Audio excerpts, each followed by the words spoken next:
From presidential candidate to Broadway producer, Hillary Clinton joined Morning Joe to discuss her latest venture and the upcoming election. Clinton took the opportunity to call out the press for not doing enough to stop Trump. And I don't think the press has done enough to basically say, okay, the circus is here. You can watch the circus, but let's tell you what that means. Let's talk to people who have a real understanding of how dictatorships evolve. Some on the right were quick to call out Clinton for saying this next bit while Trump is sitting in a courtroom. So we need to do a better job of making it absolutely clear that someone who says these things, you know, maybe he wouldn't jail all of his political opponents. One is one too many. Clinton did also talk about her Broadway musical Suffs, which highlights the women at the heart of the suffragette movement. Clinton said it was an exciting, meaningful project to work on. Here's a glimpse of that musical. Drink if they've called you an hag. Drink if they've called you a slut or a shrew. Drink if they've called you a crazy hag. Drink if the rumors are true. Wow. Drink? Weren't the suffragettes involved in getting temperance alcohol banned? Yeah. Yeah, wasn't that was the downside of women voting? Sorry. I guess that was after they got the right. Yeah. Yeah, sure. So I have for a long time thought that there is a real awkwardness in Democratic Party messaging around the we gotta save democracy stuff for a lot of reasons. But one of the most pointed reasons at this time is the fact that Donald Trump is on trial for a number of charges that could land him in jail.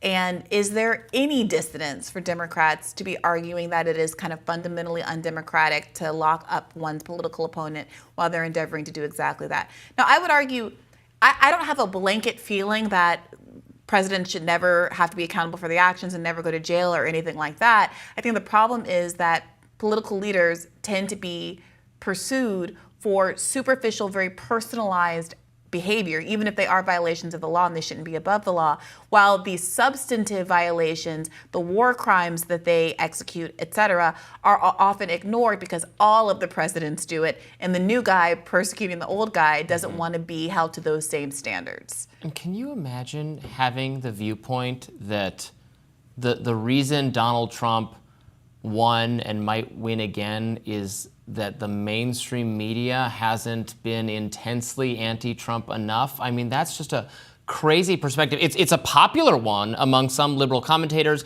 There was a whole kerfuffle earlier this week, I believe, with the New York Times top editor. Maybe I might have talked about it with Jessica on Monday.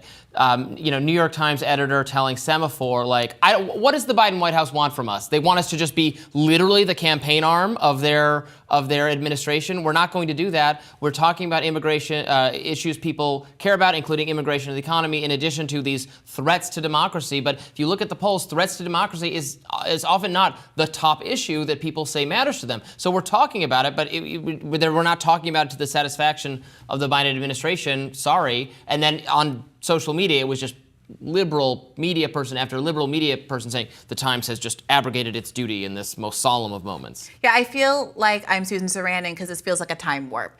She's still stuck in a 2016 era where she's making the same arguments she made back then, which also they were more true than they are today in terms of at least the media's focus on Donald Trump in a way that I think did ultimately help him get taken more seriously as a candidate at a time when he came out of nowhere as like an actual political figure. But even back then, there were also substantive criticisms about how she was running her campaign and how she was failing to address the kinds of issues that Donald Trump was raising that were legitimate ones about her support of NAFTA or not being sufficiently her criminal justice stances and all of the kinds of things that progressives were upset at her about at the time. Her record on support for war. Exactly. And she continues to beat that same drum. Now, I will say that there is a lot of media alignment in support of an agenda, even if it's not a candidate. The New York Post front page today screams, "Betrayed, Biden vows to cut off weapons if Israel tries to finish off Hamas." We've covered ad nauseum the reporting from The Intercept that showed that the New York Times internal memos advised their columnists not to use the same kind of language to describe dead Palestinians as they do dead Israelis, and how there's like a 60-to-1 ratio of using certain terms like horrific or, murder and things like that when you're talking about one group versus the other and that has the effect of downplaying the harms against Palestinians, even though there have been much more in number, obviously, over the course of the last 7 months. So there is uniformity when it comes to certain kinds of issues, when it comes to the war machine. And we also see that, I think, with the vote that just took place to preserve Michael Johnson as Speaker of the House, where Democrats came in and enabled him to keep his seat, because I think there's a shared investment in getting these aid packages out the door for both Ukraine and for Israel. But Hillary Clinton's never going to look at that and say, oh, the American people are tired of there being a bipartisan war machine. They're tired of a bipartisan consensus on maintaining the status quo. What we want is someone who can shake it up. And whether that's Donald Trump, whether that's someone like RFK Jr., whether that's someone like Cornel West or Jill Stein, that is why you lost. And that is why Joe Biden it's not looking good for him going into the fall. And they're tired of hearing from Hillary Clinton on these subjects because she has reckoned with the reasons for her own loss. She continues to blame Russian interference, all those things. She has said, now this is a crime, and I know that Donald Trump took it farther than anybody else and is now facing the legal consequences for doing that. But she is someone who said he is an illegitimate president, pointing to the interference of Russia, said the thing she said about Tulsi Gabbard and Jill Stein and people like that. She is someone who fundamentally would not accept her own loss of the presidency. Well, I mean, she fundamentally did accept it because she didn't go to the Capitol all right. Yes. and then say words that may or may not have encouraged a riot. And more importantly, well, I know, but in the 2 weeks before, she's being interviewed on MSNBC there, which their question for every person, for every political figure is Republican. Would you accept the results of the election? Would you accept the results of the election? But Hillary Clinton did accept the results of the election and didn't plot for 2 weeks before the inauguration to try to get a fake slate of electors put forward to the House so they can undermine the will of the American electorate and install her as president. So that is not just an incidental thing to note as a distinction between Hillary Clinton and Donald Trump. You don't have to. Between Hillary and Trump. I don't think it's a distinction between Hillary and other Republican figures. What do you mean? Who, when they're asked, would you accept, or RFK Jr., everybody being asked right now, that's the main question. Would you accept the results of the election if you lost? Would you agree that the other person is the duly elected president? Hers would be, well, it's illegitimate, but what am I doing about it?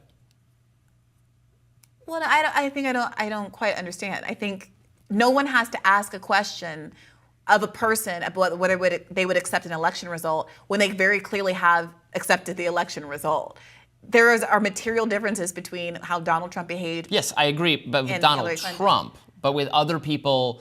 Because Donald Trump didn't act alone. He has how many co-conspirators? Well, yeah, and they're being charged too. But that's the point. It's treated very selectively as a cardinal sin to not say that I lost fair and square. Because not only were many of them co-conspirators, many of them also voted against impeaching him for that kind of behavior. So they were made tacit or explicit supportive statements of him challenging the election results in the illegal ways that he did. Not the legal ways where everybody can ask for vote recounts and tallies and wait for the results of that and the legal process to go through, but trying to commandeer the election results. So, I'm loath to defend Hillary Clinton, but there's a reason why they're being treated differently in that respect. But I will say that her tone deafness is so gross. And the fact that it's bookended by this neoliberal fever dream of a musical, I think is why if I were a Democrat, I would be begging her not to do media appearances, begging her to do only appearances talking about the musical if she's got to do promotion for that and nothing else. Maybe send your daughter out or somebody else involved with it to do promo who's less reviled than you are and who is less kind of responsible for making political judgments in this very politically charged time, and let it go because you are not helping Joe Biden. All right, more Rising right after this.